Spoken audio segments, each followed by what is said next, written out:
Alléluia. Est-ce qu'on peut acclamer les Seigneurs? Waouh! Qui est dans la joie d'être dans la présence de Dieu? Waouh! Quelle grâce! C'est merveilleux, c'est magnifique de venir dans la présence de Dieu. Tous les jours, quand nous venons dans la présence de Dieu, quand tu viens dans sa présence, tu sais comment tu viens, mais tu ne sais pas comment tu vas rentrer. C'est vrai ou ce n'est pas vrai? Amen. Parce qu'il y a des grâces excellentes dans sa présence. Il y a des dons parfaits. Notre Dieu, il est tellement bon. Si tu as soif, il a dit à celui qui a soif, qui vienne et qui boive. Donc si tu as soif, et quelqu'un a soif aujourd'hui, est-ce que quelqu'un a soif de lui? Amen. Donc si tu as soif, tu vas recevoir. Si tu as soif, il va déverser sur toi. Ça dépend seulement de toi. Dis à ton frère, ta soeur, ça dépend de toi. Ça dépend de ton attitude. Amen. Ça dépend de toi. Dieu veut te faire du bien. Amen. Dieu veut te faire du bien. Aujourd'hui encore, il veut te faire du bien. Déjà tout le matin, il renouvelle ses bontés. Il renouvelle ses grâces. Il renouvelle ses compassions.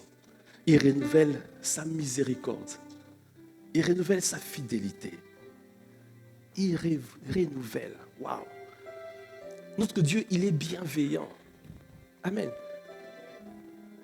Quand on parle du fruit de l'esprit, c'est lui.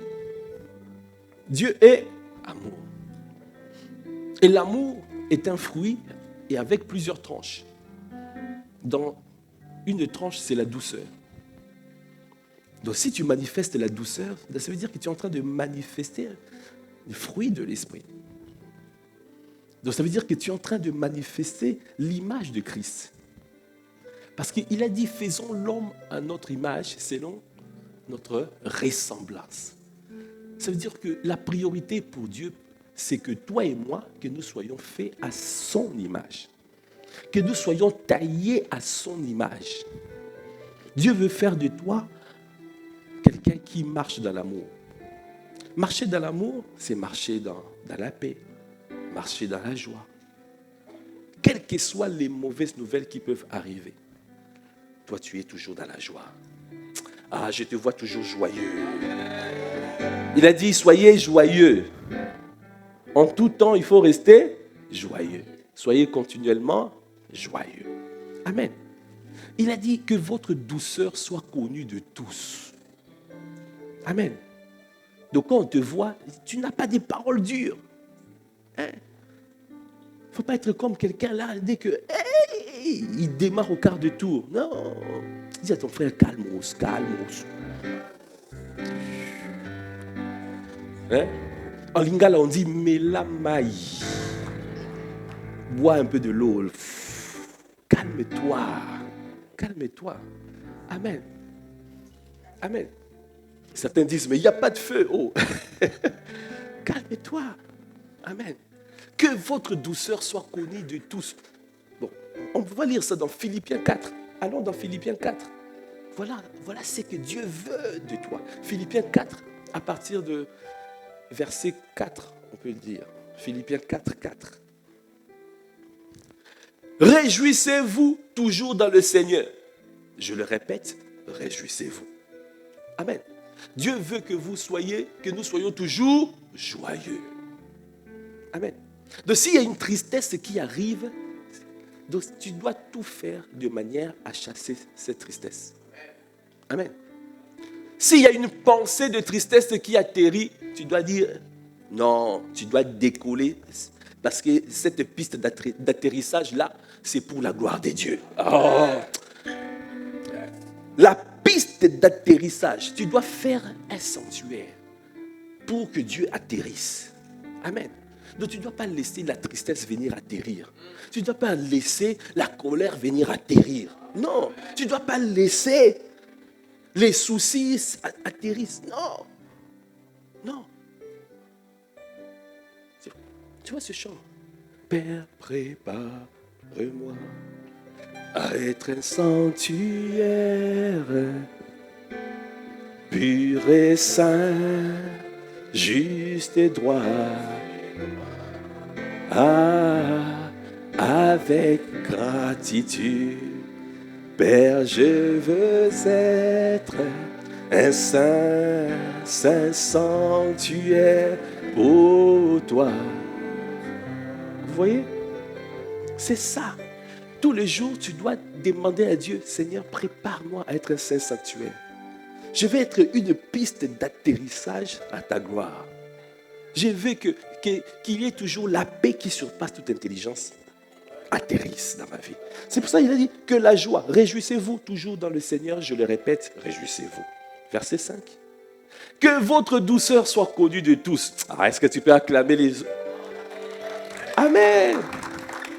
Que votre douceur soit connue de tous les hommes.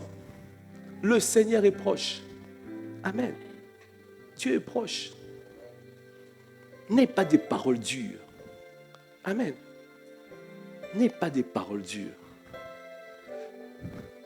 Tu sais, quand tu as des paroles dures, tu peux heurter des gens. Et quand tu heurtes les gens n'ont plus envie de marcher avec toi. C'est vrai ou c'est pas vrai? Tu vois? Peut-être que c'était quelqu'un qui devait recevoir de toi, mais à cause de ton attitude, de tes mots, on peut t'observer de loin. On admire tes œuvres, mais on n'arrive pas à te suivre. Hey, tu vois ça? Parce qu'il est tellement important de savoir vivre avec ton frère et ta soeur. Dis à ton frère et ta soeur que ta douceur soit connue de tous les hommes. Mais oui, n'aie pas des paroles dures. Amen. Tu sais, les paroles. Hey, tu sais, tu peux blesser plus de gens avec les paroles. Les paroles blessent plus que les coups. Parce que les paroles blessent à l'intérieur. Les coups, c'est à l'extérieur. Mais les paroles, c'est à l'intérieur. Tu vois quelqu'un qui va te dire, hey, mon père m'a fait ça. Ma mère m'a dit ça. Mon ex-mari. Hey. Vous voyez ça? Que votre douceur soit connue de tous les hommes. Le Seigneur est proche. Verset 6. Ne vous inquiétez de rien, mais en toute chose, faites connaître vos besoins à Dieu par des prières et des supplications avec des actions de grâce. Ça, c'est l'attitude. Ne t'inquiète pas. Même si on vient t'annoncer une mauvaise nouvelle, ne t'inquiète pas. Amen. Le Seigneur, il est au contrôle. Moi, quand il y a des choses qui me dépassent, que je ne comprends pas, je chante. Prends le contrôle. Prends le contrôle.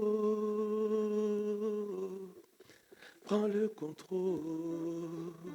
Saint-Esprit, prends le contrôle.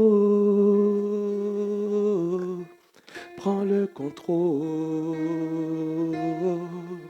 Prends le contrôle.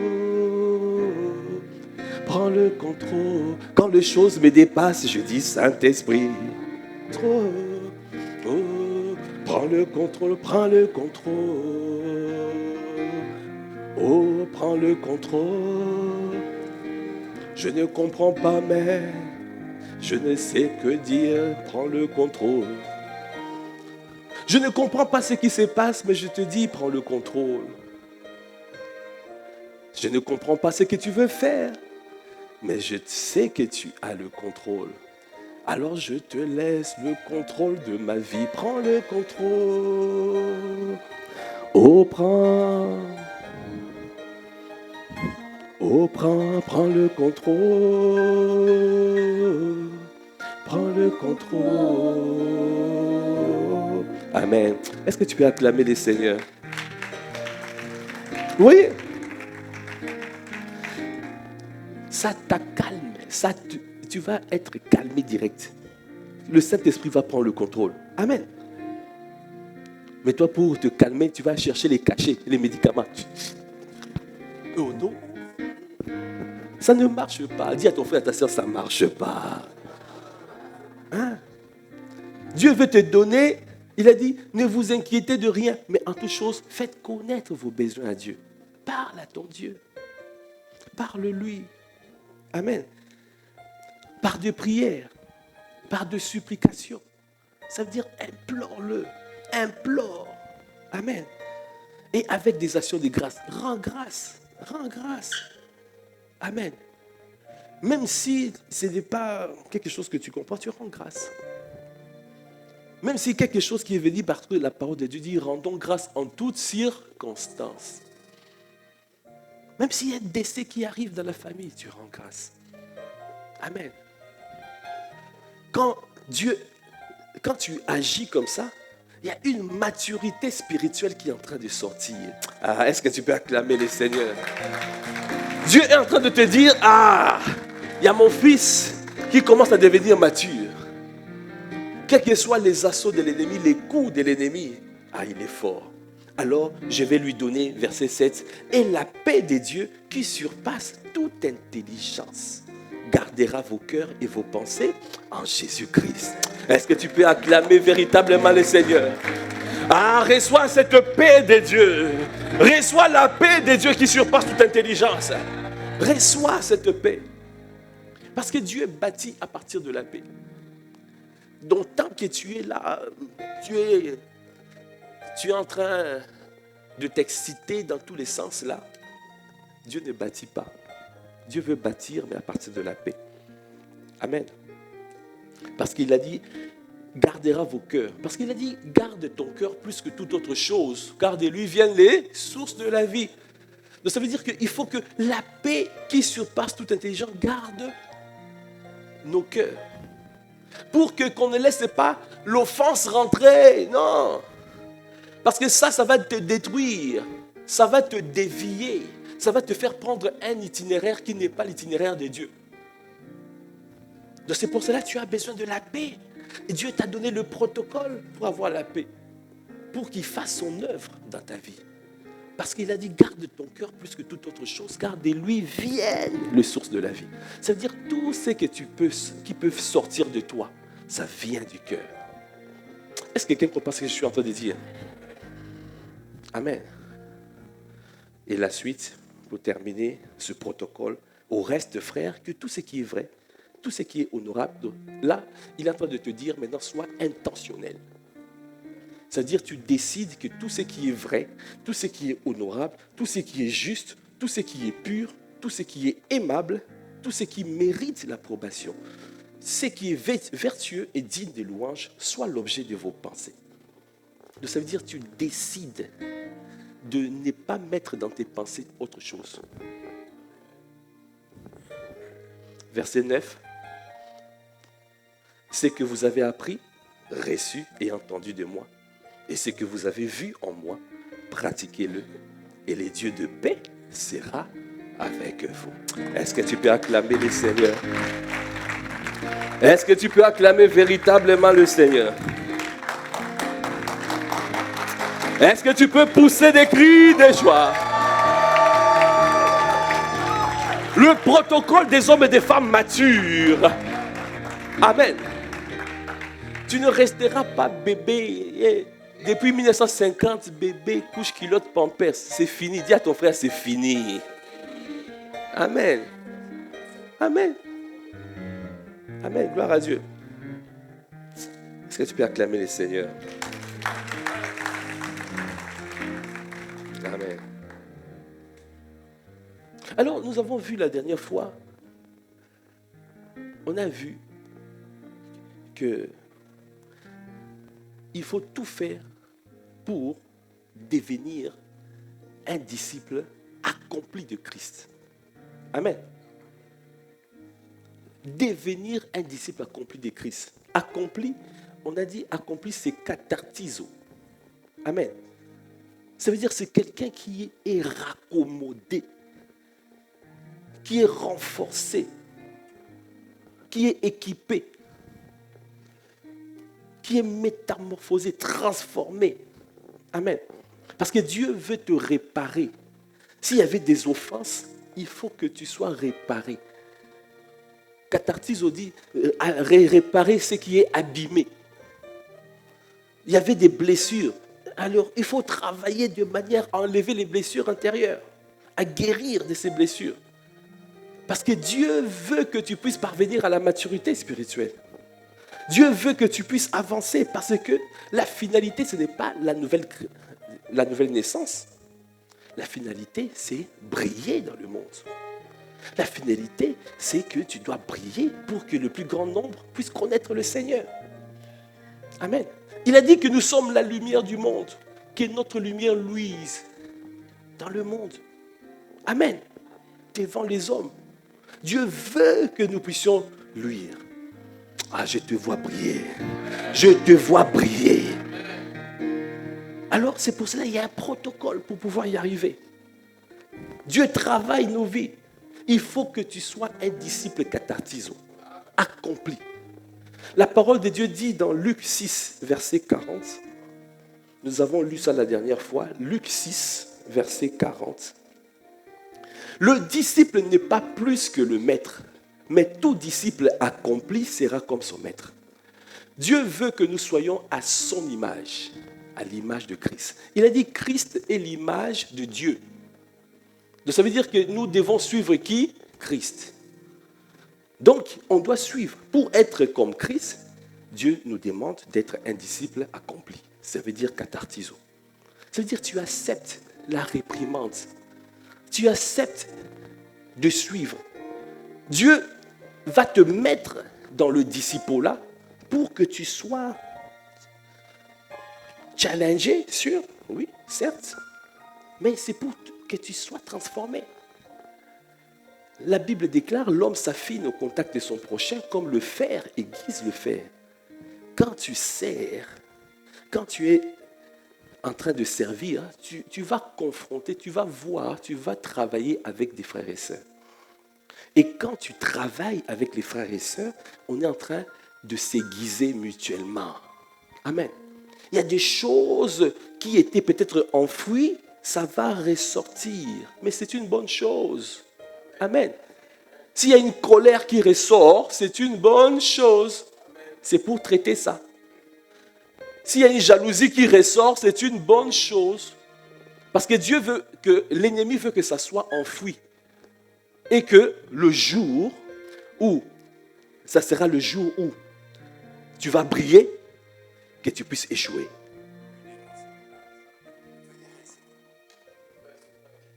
Amen. Vous voyez ça? Le jour où tu vas briller. Donc c'est pour cela, ne sois pas pressé d'aller dans le monde alors que tu n'as pas travaillé alors tout ça. Dieu veut que tu travailles. C'est pour cela qu'il faut que tu viennes à l'église. Parce qu'à l'église, on apprend le disciple-là. Dis à ton frère, ne reste pas chez toi. Viens tous les dimanches. Amen. Dans la semaine, quand nous avons des activités, viens aussi. Amen. Amen. Parce que Dieu veut te travailler. Amen. Il veut que tu sois cathartizo. Dis à ton frère, tu dois être un disciple cathartizo. On veut enlever toutes les mauvaises choses là. On veut te raccommoder, réparer. Hein? Tout ce qui était abîmé là, on te répare. Hein? L'orgueil là, il faut que l'orgueil s'arrête. Est-ce que quelqu'un comprend ce que je suis en train de dire? Amen. Est-ce que tu peux acclamer les seigneurs? Dans ce merveilleux livre, collection, wow. Est-ce que tu peux acclamer les seigneurs pour ces livres destinés à briller de notre père, l'apôtre Ivan? La guerre des étoiles. Waouh. Et après, tu as le protocole divin pour briller. Et puis, les 3 clés maîtresses pour parvenir au sommet. Et briller. Amen. Alors, tu vois, je vais te lire quelques passages ici pour que tu vois que c'est tellement important ce que nous sommes en train de dire. Vérité, c'est dans la guerre des étoiles. Vérité numéro 1. Dieu ne vous a pas rapatrié au ciel après votre nouvelle naissance. Parce que le salut n'est pas la finalité. C'est ce qu'on est en train de dire, non? Amen. Il y a un travail à faire. Il y a un travail que tu dois faire. C'est pour cela, quand tu as accepté Jésus, Dieu n'a pas trouvé intéressant, comme on dit en anglais, relevant, de te rapatrier au ciel. Non, parce que tu as un travail à faire sur la terre. La vie chrétienne commence par la nouvelle naissance, mais ce n'est pas la finalité. Dire oui à Jésus n'est pas une fin en soi. C'est le début d'une course. L'entrée dans une nouvelle vie.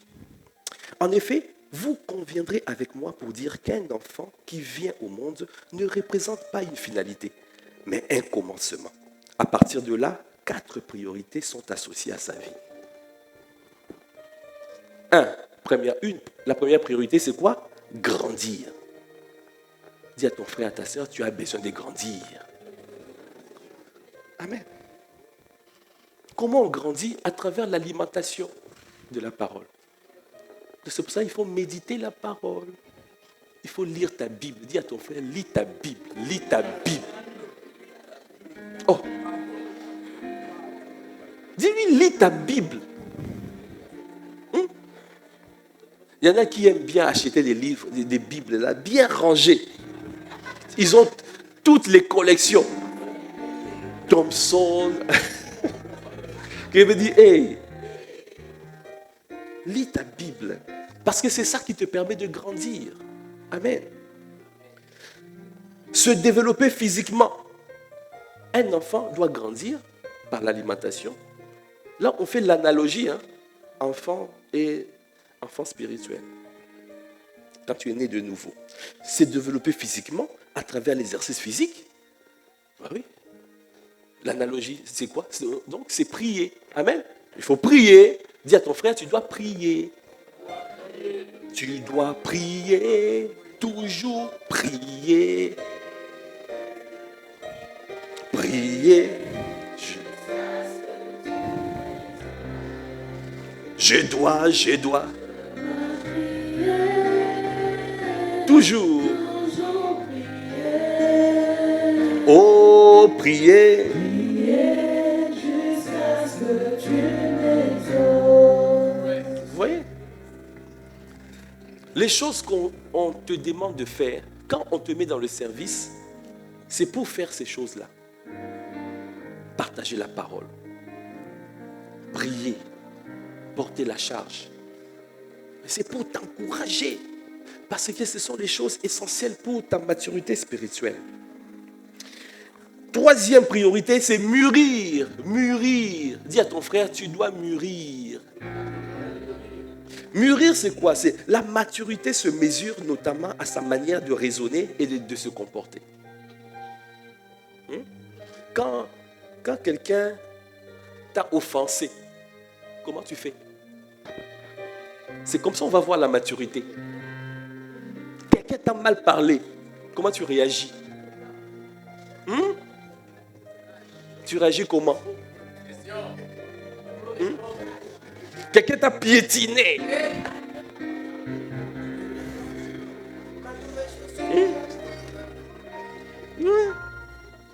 Il te piétine. Il y a des gens, ils te piétinent. Après, tu veux quoi alors? Tu veux quoi maintenant? Tu vas faire quoi? Qui veut dire, mais ouais, Dieu veut simplement, on veut tester ta maturité. Est-ce que quand on va te presser là, il n'y a que l'amour qui va sortir? Ou il y aura la colère? Ou il y aura la rancœur? Ou il y aura l'animosité? Ou il y aura l'aigreur? C'est pour cela que tu dois. Comment dit Pasteur Juliana, c'est comme l'éponge. Tu plonges dans l'eau. Et quand tu plonges l'éponge dans l'eau, bien, pas juste tu mets des petites gouttes sur l'éponge. L'eau là, c'est l'eau de la parole. Si tu ne médites pas la parole, si tu ne pries pas sur la base de cette parole, ça veut dire que tu es juste comme l'éponge où on jette juste un petit peu d'eau dessus là. Et au moment où il y aura une adversité, au moment où il y aura une épreuve, il n'y aura rien qui va sortir. Mais alors que si tu étais plongé dans l'eau, quand on va sortir l'éponge, quand on va presser l'éponge, il y aura l'eau de la parole qui va sortir. L'amour va sortir. La joie va sortir. Quelle que soit la tristesse, hein, la maîtrise de soi va sortir. Tu ne vas pas démarrer au quart de tour. Amen. La patience. Amen. Amen. Et puis servir son pays. Amen. Par le travail, par sa productivité. Est-ce que tu peux acclamer les seigneurs? Donc la maturité spirituelle, un test rapide. Donc si l'amertume cède place à l'amour, le doute cède place à la foi, la peur cède place à la paix, l'orgueil cède place à l'humilité, la méchanceté cède place à la bonté, l'impureté cède place à la sainteté, alors on peut dire tu es devenu mature. Amen. Ah, je vois des hommes et des femmes matures en ces lieux. Amen. Est-ce que tu peux véritablement acclamer les Seigneurs pour ça?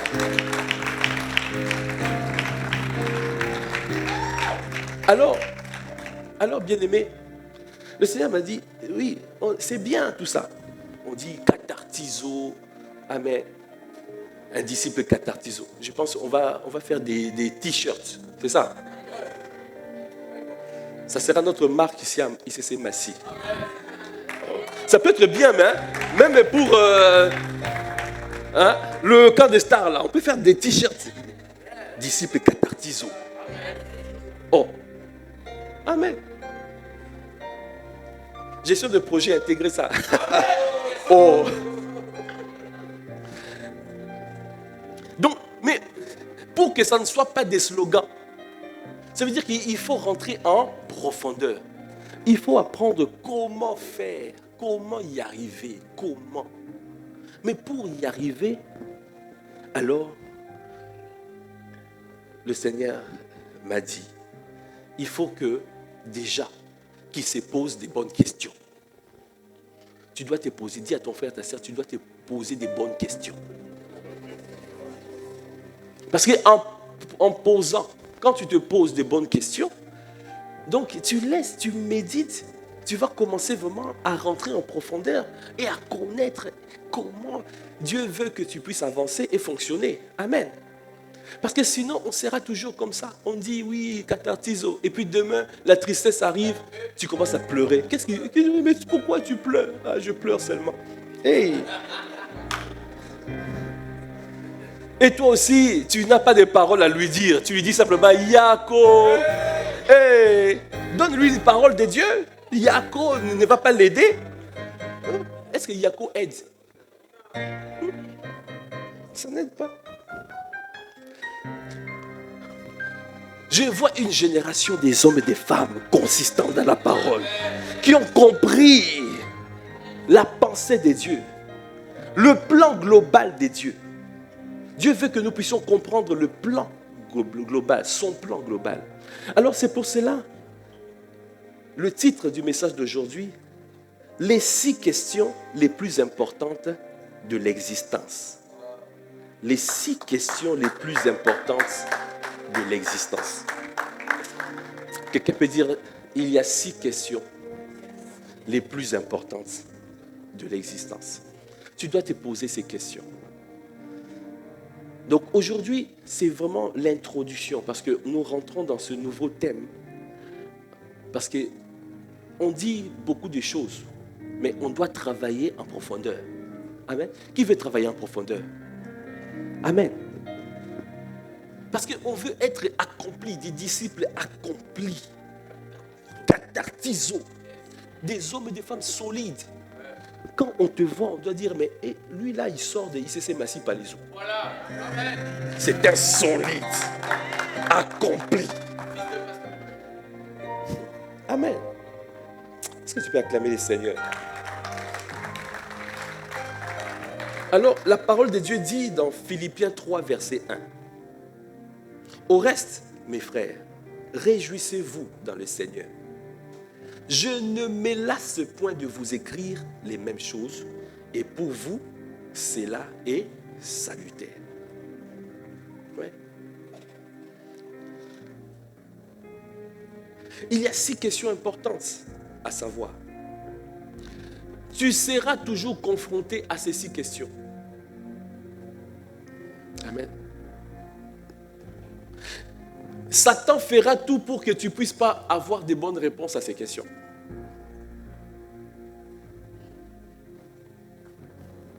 Il est très important. Si vous êtes dans la vérité ou dans le vrai concernant ces 6 questions, alors votre vie reposera sur un fondement solide. Donc si vous êtes dans le vrai, votre vie reposera sur un fondement solide. C'est très important ces questions. Une vie qui repose sur un fondement solide repose sur la vérité parce que c'est elle qui libère. Donc, dans Jean 8, 32, la parole de Dieu dit « Vous connaîtrez la vérité et la vérité vous affranchira. » Dieu veut qu'on connaisse la vérité. Parce que c'est cette vérité qui nous rend libres. Alors c'est pour cela qu'il faut se poser des bonnes questions. Quand tu ne te poses pas des bonnes questions, mais tu passeras à côté. L'ennemi veut te garder dans l'ignorance. Il a dit, mon peuple périt parce qu'il lui manque la connaissance. Et nous voulons, dans cette famille spirituelle, avoir la connaissance. Est-ce que tu peux acclamer le Seigneur?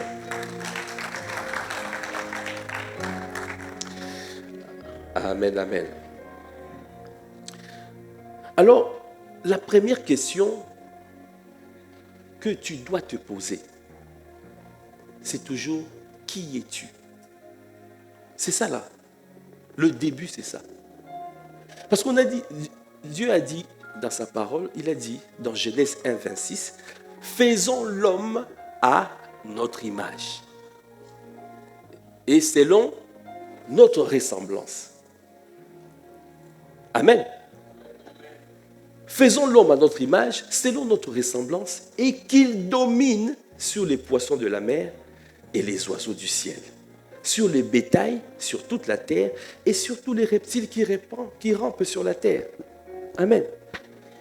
Donc Dieu a positionné d'abord l'image. Donc il faut être comme lui.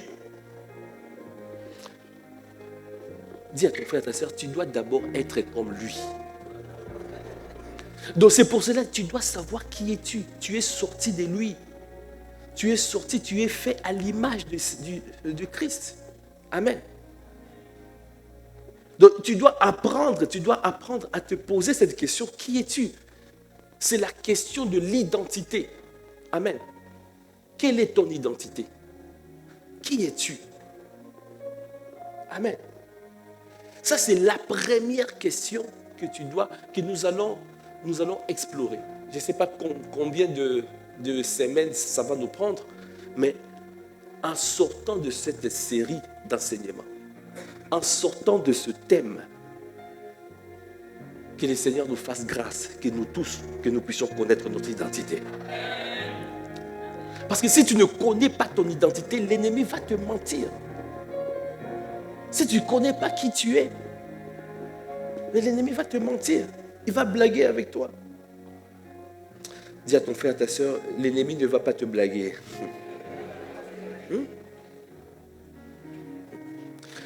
Jean 1, verset 22. Juste par rapport à l'identité. Jean 1, verset 22. La parole de Dieu dit, Jean 1, 22, ils lui dirent alors, qui es-tu? Afin que nous donnions une réponse à ceux qui nous ont envoyés. Que dis-tu de toi-même? Le monde te posera cette question. On te dira, qui es-tu? Qui es-tu pour dire ce que tu es en train de dire là? Qui es-tu pour faire ce que tu es en train de faire? Qui es-tu? On te posera cette question. Amen. Qui es-tu? Même quand tu chasses les démons, il y a ça. Hein? Qui es-tu? Hey.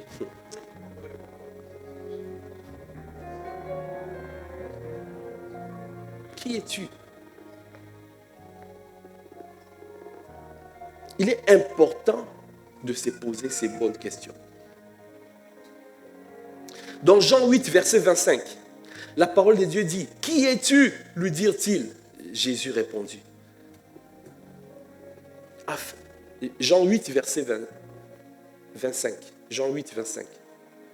« Qui es-tu » lui dirent-ils. Jésus leur répondit, « C'est que je vous dis dès le commencement. » Qui es-tu? Qui es-tu, lui dirent-ils. Luc 4, verset 3.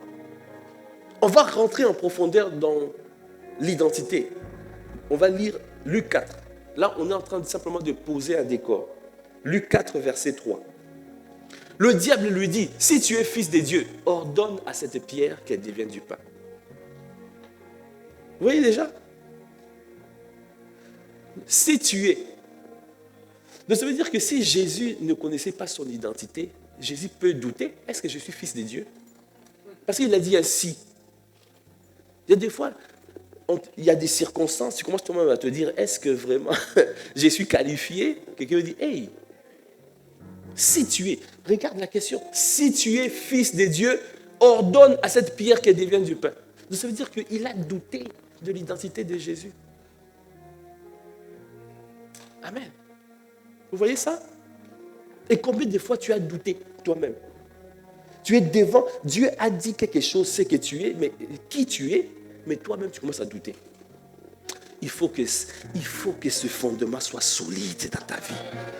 À partir de cette série d'enseignements, tu vas voir comment le Seigneur va te donner des fondements solides.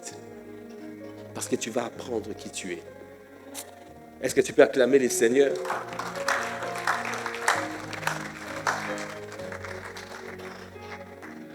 La suite, si on remet Genèse 1, verset 26. Genèse 1, verset 26.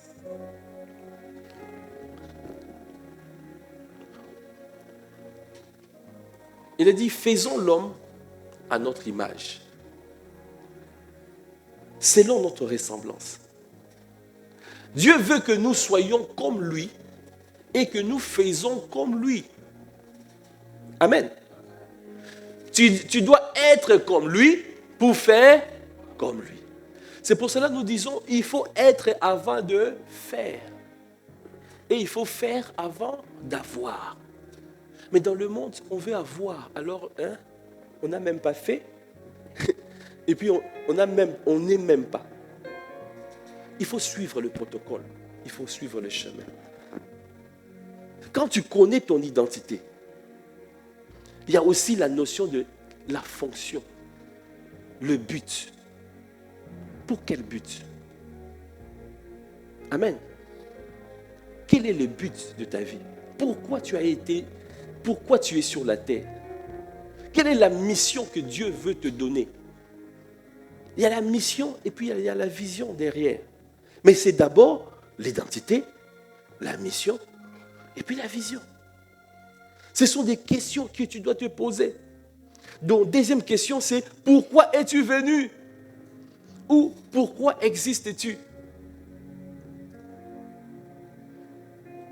Quel est le but de Dieu dans ta vie? Quel est le dessein de Dieu dans ta vie? Vous voyez, l'apôtre est en train de nous parler de destinée à briller. Chacun a un couloir. Nous tous, nous avons un couloir pour briller. Nous tous, nous avons un endroit. Nous avons un Canaan pour pouvoir rayonner. Mais tu dois savoir quel est le but. Quel est le but de ta vie? Dans Éphésiens 2, verset 10, si nous pouvons lire dans Éphésiens 2, verset 10, la parole de Dieu dit, nous allons rentrer dedans pour la deuxième question, Éphésiens 2, car nous sommes son ouvrage, ayant été créés en Jésus-Christ pour de bonnes œuvres que Dieu a préparées d'avance afin que nous les pratiquions. Nous sommes son ouvrage. Nous sommes son poème. Nous sommes sa poésie. Nous sommes son ouvrage. Il nous a façonnés pour faire quoi? Pour des bonnes œuvres que Dieu a préparées d'avance. Ça veut dire qu'il y a des bonnes œuvres réservées pour toi. Dieu a déjà préparé les œuvres. Après, avec la vision, il va te donner la suite. La troisième question existentielle, c'est quoi? Où vas-tu? Là, maintenant, c'est la vision. Quand tu connais ton identité, quand tu connais le but pour lequel Dieu t'a suscité sur la terre, donc tu connais, voici les œuvres que je dois accomplir. Maintenant, Dieu veut maintenant te lier à ces œuvres. C'est pour ça qu'on parle, où vas-tu? Maintenant, il te montre les œuvres à accomplir. Et maintenant, il te montre le chemin. Amen. Il te montre maintenant la voie. Je vois des hommes et des femmes qui ne vont plus tourner à gauche et à droite. Amen. La parole de Dieu dit, sans vision, le peuple est sans frein. Sans vision, tu vas dans tous les sens. Sans vision, il n'y a pas de destination. Est-ce que quelqu'un comprend ce que je suis en train de dire? Ce sont des questions existentielles. Dis à ton frère et à ta soeur à côté, tu dois te poser des bonnes questions. Premièrement, dis-lui, qui es-tu? Dis à ton frère, dis à ta soeur, qui es-tu? Hein? Qui es-tu? On te voit à l'église, ici, là, on te voit à l'église. Mais on ne sait pas qui tu es. Qui es-tu? Qui es-tu? Quelle est ton identité? Quel est le but de Dieu? Quel but? Pourquoi existes-tu? Deuxième question. Dis-lui, pourquoi existes-tu? Pourquoi Dieu t'a suscité sur la terre? Ben vous voyez, beaucoup de gens vivent comme ça. Tu vis, tu passes toute la vie sur la terre. Il y a des fois, même après tu pars, tu quittes la terre. Tu n'as même pas accompli ce que Dieu a préparé pour toi. Quelqu'un peut dire miséricorde. C'est pour cela, Dr. Miles Monroe, Dr. Miles Monroe, a dit l'endroit le plus riche sur la terre, c'est quoi? Le cimetière. Parce qu'il y a des livres non écrits. Il y a des inventions non trouvées. Waouh! Dis à ton frère, ta soeur, refuse de quitter cette terre sans accomplir le but pour lequel Dieu t'a suscité sur la terre. Refuse. Amen. Feu docteur Miles Monroe a dit, tu dois partir vide. Tu dois... You must die empty. Tu dois partir, quitter cette terre vide. Donc ça veut dire que tu as tout accompli, tu as tout fait, tu as tout sorti ce qui était en toi. Tout ce qui était enfoui en toi, tu sors tout. Parce qu'il y a beaucoup de choses en toi. Mais il faut que ça sorte. Dis à ton frère, il faut que ça sorte. On veut voir. Ce que Dieu a enfoui en toi, il faut que ça sorte. Il faut que ça sorte. On n'est pas là. C'est pour ça que la finalité, c'est pas je suis né de nouveau, mais la finalité, je reste à l'église. Non, ce n'est pas la finalité. Tu dois briller. Il faut que le monde puisse voir ce que Dieu a prévu dans ta vie. Ça va s'accomplir dans le nom de Jésus. Amen. Quatrième question. Qu'as-tu chez toi? Ça, c'est une question liée au potentiel, aux ressources. Qu'est-ce que tu as? Dieu t'a donné des capacités. Il t'a donné une forme particulière. Tu as reçu, tu as un potentiel. Qu'as-tu? Tu dois découvrir ta forme. Il t'a taillé sur mesure. Amen. Vous voyez? Qu'est-ce que tu as à l'intérieur de toi? Tu dois apprendre à te découvrir. À découvrir ce que Dieu a enfoui en toi. 5e question. Avec qui fais-tu ce voyage de la vie? Là maintenant, c'est les associations, les partenaires des destinées. Avec qui? Les mauvaises compagnies corrompent les bonnes mœurs. Donc ça veut dire qu'il faut choisir les personnes avec qui tu vas faire ce voyage. On ne fait pas ce voyage avec n'importe qui. Amen. Est-ce que tu peux acclamer le Seigneur? 6e question existentielle. Pour la gloire de qui? Tu le fais pour la gloire de qui? Est-ce que c'est pour ta gloire ou c'est pour Dieu?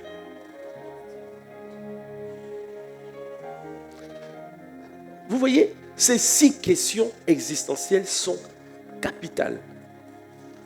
Ça te permet de travailler le fondement, les fondations. Ça te permet d'être ancré, d'être solide. Quand le monde viendra te poser la question, qui es-tu? Tu sais quoi dire. Amen. Dans le monde, ils ont compris ça. C'est pour cela qu'on prépare les pitchs. Amen.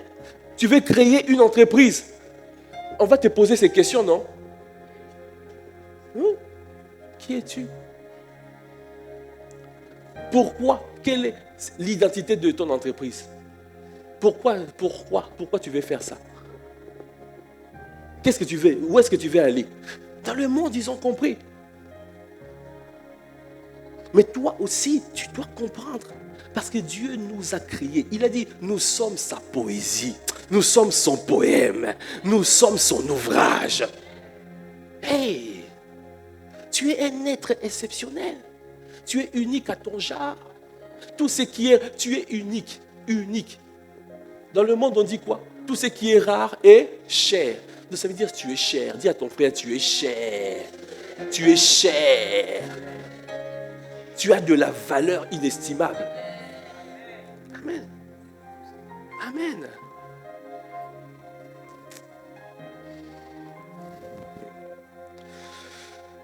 Pourquoi ces questions sont-elles importantes? Parce que nous sommes des passages sur terre et que la vie de l'homme continue après la mort. Donc l'histoire ne s'arrête pas là. Amen. Si tu lis 1 Pierre 2, verset 11, 1 Pierre 2, verset 11, je suis en train d'atterrir. 1 Pierre 2, verset 11.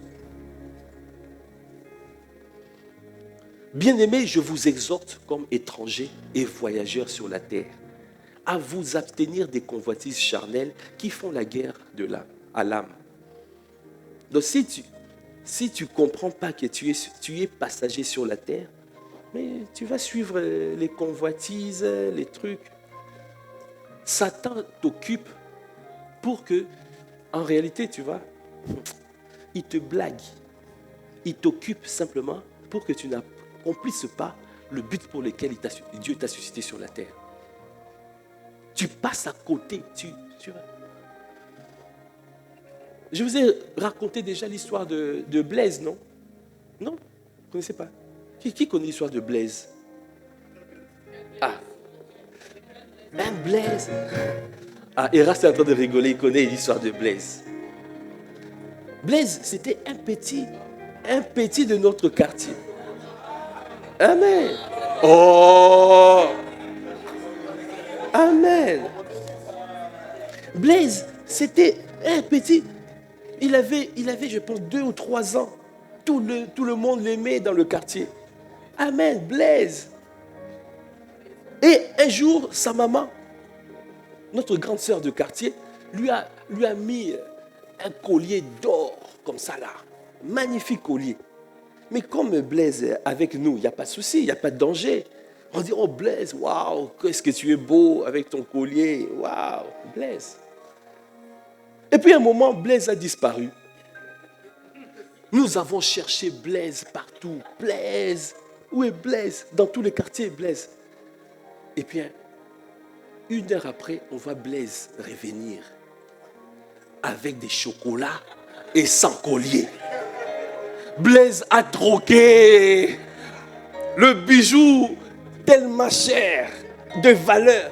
Mais pour lui, le chocolat, valait plus que les bijoux. Tu vois? C'est pour te dire, l'ennemi te blague avec la convoitise. Hey, hey. Parce que tu ne connais pas ta véritable valeur.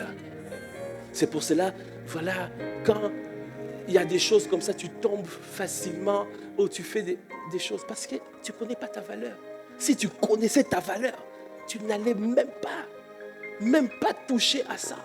Même pas tomber dans l'impudicité, même pas tomber dans les mensonges, même pas tomber dans ça. Tu allais te consacrer parce que tu sais, tu as de la valeur. Et Dieu est en train de préparer. Nous sommes son poème, nous sommes sa poésie, nous sommes son ouvrage pour accomplir des bonnes œuvres qu'il a préparées d'avance. Il y a des bonnes œuvres qu'il a préparées. Amen. Est-ce que tu peux acclamer les Seigneurs?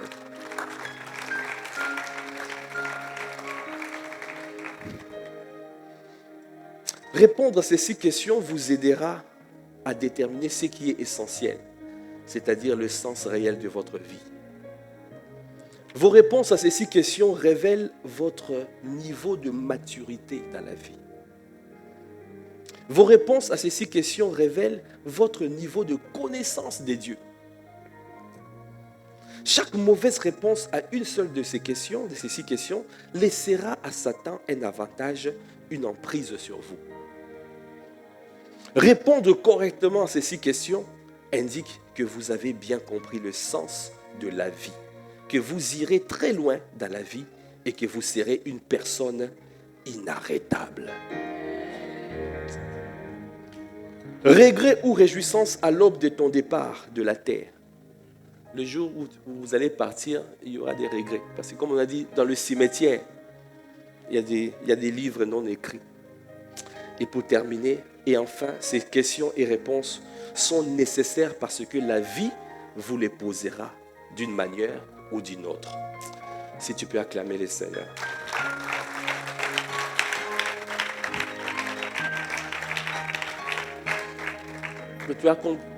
Je pense que tu as compris que nous on ne doit pas négliger ces 6 questions. Alors nous avons commencé un voyage pour répondre à ces 6 questions existentielles. Les 6 questions les plus importantes. Prends ce train. Dimanche après dimanche, nous allons travailler ça. Qui es-tu? Pourquoi existes-tu? Où vas-tu? Avec qui tu vas? Et pour la gloire de qui? Amen. Est-ce que tu peux acclamer les Seigneurs? Si tu peux te tenir debout. Si tu peux te tenir debout.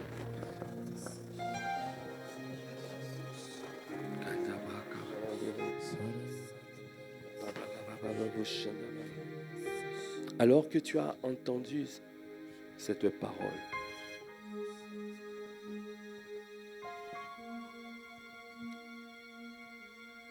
je veux te connaître plus.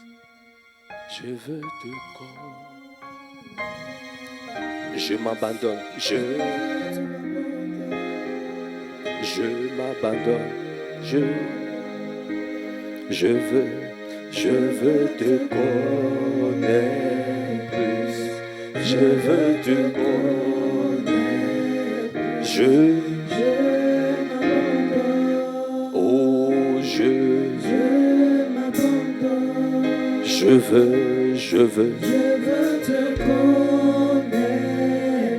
Je veux te connaître. Je veux te connaître.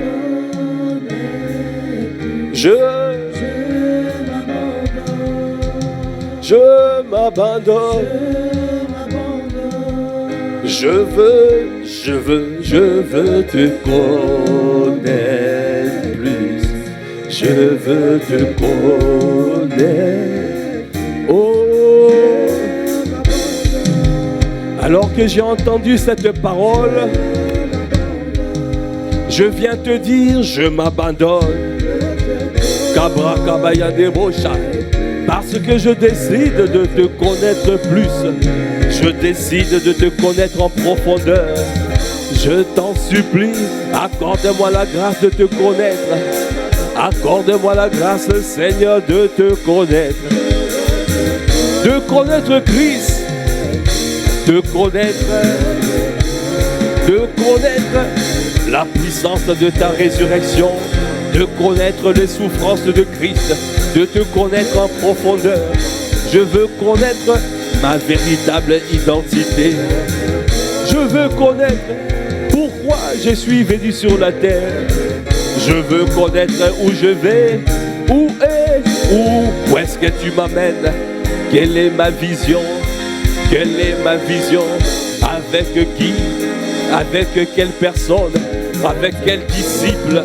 Seigneur, je t'en supplie, pour la gloire de ton Saint-Nom, je veux le faire. C'est pour cela je te dis, je t'en supplie, je m'abandonne. Je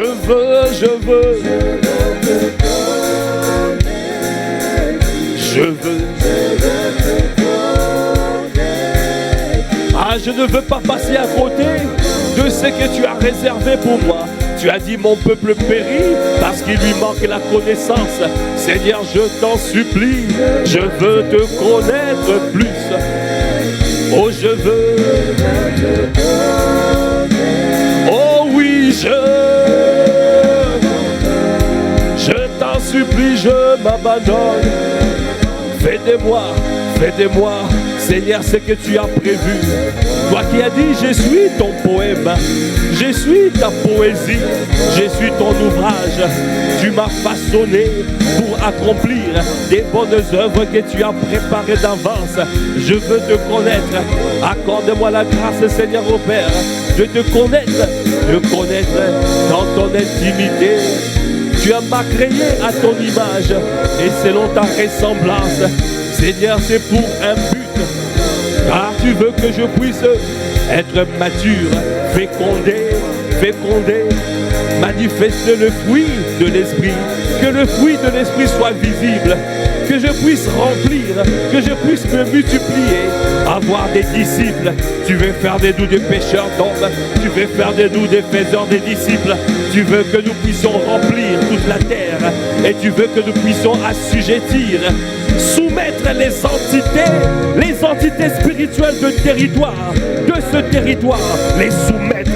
Et tu veux que nous puissions dominer, car tu nous as fait rentrer dans le quinquennat de disciple-là, afin de dominer,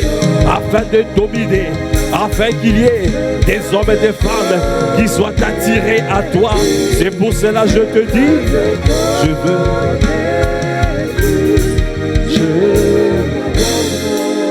Élève la voix, dis-lui, parle-lui, demande-lui.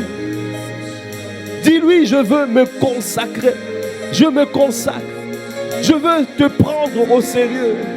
Je veux dorénavant te prendre au sérieux. Je veux vivre pour ton bon plaisir.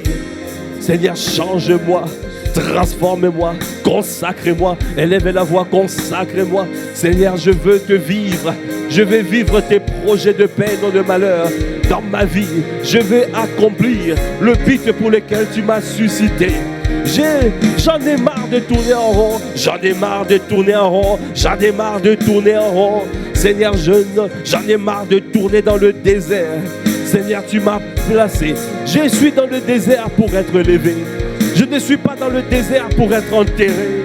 Je suis dans le désert pour ton élévation, pour que tu puisses m'élever. Je veux t'expérimenter. Je veux t'expérimenter. Je veux m'abandonner. Je veux t'expérimenter. Je veux t'expérimenter. Je veux t'expérimenter. Je veux t'expérimenter.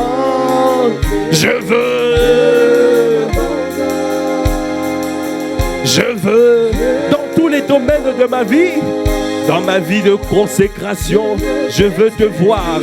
Je veux te voir. Donne-moi, Seigneur, à voir ta face. Dans cette saison, Je veux voir ta face. Je veux entendre le son de ta voix. Je veux ton cachet. Je veux ton onction. Je veux ta signature. Je veux l'expérimenter. Je veux t'expérimenter dans ma vie. Parce que il y a trop de malades autour de moi. Il y a trop de personnes qui souffrent. Il y a trop de personnes qui ne te connaissent pas. Tu fais de moi un homme et de femme consacrés pour prier. Un homme et de femme pour détruire les œuvres de l'ennemi. Seigneur, tu as fait de moi un terrasseur de Goliath. Un terrasseur de Goliath. Tu fais de moi un démonstrateur de la véracité de ta parole. Seigneur, c'est pour cela que je te dis, je veux t'expérimenter. Je veux t'expérimenter. Je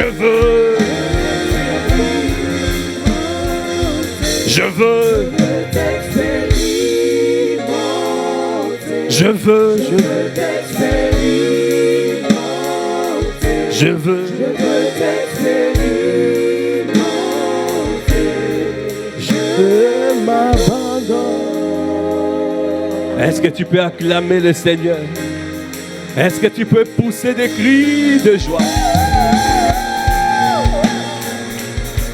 Merci Seigneur pour cette parole.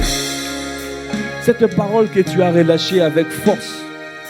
Accorde-nous de serrer cette parole dans les tables de nos cœurs afin de ne pas pécher contre toi. Dans cette saison, nous voulons t'expérimenter. Nous voulons te connaître plus. Nous voulons connaître la communion à tes souffrances, la puissance de ta résurrection. Nous voulons te vivre afin de répandre le parfum de paix, le parfum de joie, le parfum de ta connaissance tout autour de nous. Nous te bénissons, Père. À toi qui fais toutes choses à merveille, à toi l'honneur, à toi la puissance, à toi la gloire. C'est dans le nom de notre Seigneur Jésus le Christ. Nous avons ainsi prié avec action de grâce et révérence et acclamation. Amen, amen.